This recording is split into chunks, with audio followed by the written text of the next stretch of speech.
নিজের চামড়া চকচকে রাখার জন্য সে প্রতিদিন দুধ দিয়ে গোসল করত। তারপর সেই দুধ গরিব মানুষদেরকে খাওয়ার জন্য দিয়ে দিত।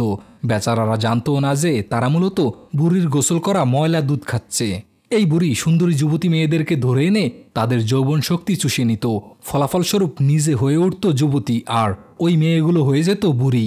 একদিন কাইজার নামের এক রাজা তাকে বন্দি অবস্থায় খুঁজে পায়। বুড়ির রূপে রাজা এতটাই মুগ্ধ হয় যে তাকে তৎক্ষণাৎ বিয়ে করে ফেলে। কিন্তু বাসর রাতেই ওই মহিলা রাজাকে মেরে ফেলে।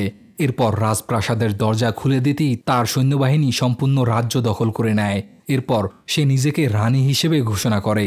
রানী হতে না হতেই ভয়ঙ্কর কালো জাদুর চর্চা শুরু করে দেয়। একদিন তার সৈন্যরা সোনার ফ্রেমে বাঁধানো একটা জাদুর আয়না নিয়ে আসে।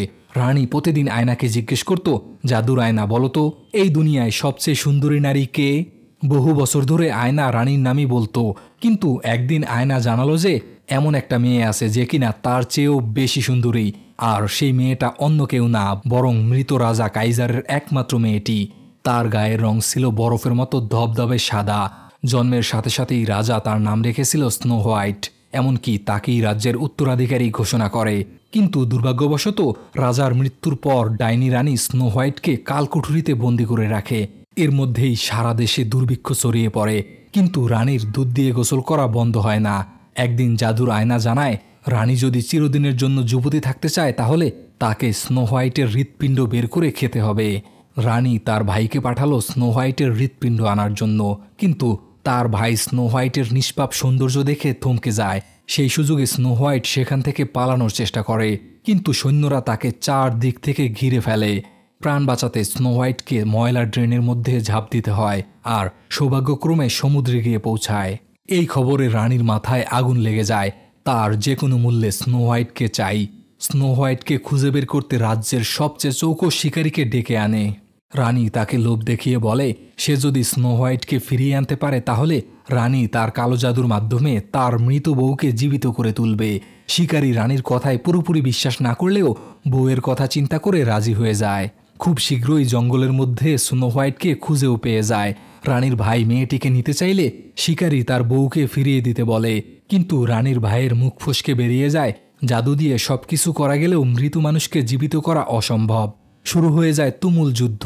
এরপর শিকারী সিদ্ধান্ত নেয় যে করেই হোক স্নো হোয়াইটকে ওই ভয়ঙ্কর জঙ্গল থেকে বের করে আনতে হবে।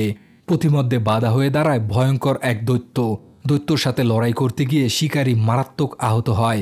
কিন্তু স্নো হোয়াইট সামনে এগিয়ে আসতেই দৈত্যটি হঠাৎ করে থেমে যায়। সে স্নো হোয়াইটকে চিনতে পেরে যায়। তারা কোনো মতে জঙ্গল থেকে বেরিয়ে আসে, কিন্তু বেশ কয়েকটা বামন তাদেরকে আটকে ফেলে। সৌভাগ্যবশত স্নো হোয়াইটের পরিচয় পেতেই জঙ্গলের মধ্যে বামনদের আস্তানায় নিয়ে যায়। এই জঙ্গলটি অনেক ম্যাজিক্যাল জীবজন্তুতে ভরপুর ছিল। একদিন তারা একটা সাদা হরিণ দেখতে পায়। হরিণটি স্নো হোয়াইটের দিকে তাকিয়ে মাথা নিচু করে সম্মান জানায়। এই দৃশ্য দেখে সবাই কনফার্ম হয়ে যায় এটা কোনো সাধারণ মেয়ে না। ঠিক তখনই কেউ একজন হরিণটাকে তীর মারে আর হরিণটা সেখানেই ভ্যানিশ হয়ে যায়। আবারও শুরু হয়ে যায় ভয়ঙ্কর লড়াই। বামনরা স্নো হোয়াইটকে বাঁচিয়ে নেয়। শিকারী ধরা পড়ে যায়। পরক্ষণেই সুযোগ পেয়ে রানীর ভাইকে পরপারে পাঠিয়ে দেয়। অন্যদিকে রানী কালো জাদুর সাহায্যে একটা হ্যান্ডসাম ছেলের রূপ ধারণ করে স্নো হোয়াইটকে একটা বিষাক্ত আপেল খাইয়ে দেয়। সাথে সাথে স্নো হোয়াইট অজ্ঞান হয়ে যায়। সবাই তাকে রাজপ্রাসাদে ফিরিয়ে আনে, কিন্তু কেউ তার ঘুম ভাঙাতে পারে না। হঠাৎ করেই শিকারীর চুমুতে জ্ঞান ফিরে পায় স্নো হোয়াইট। এবার রানী যুদ্ধের প্রস্তুতি নেওয়া শুরু করে। 1 ডজন সুন্দরী মেয়ের যৌবন রস চুষে নিয়ে হয়ে ওঠে ভয়ঙ্কর শক্তিশালী।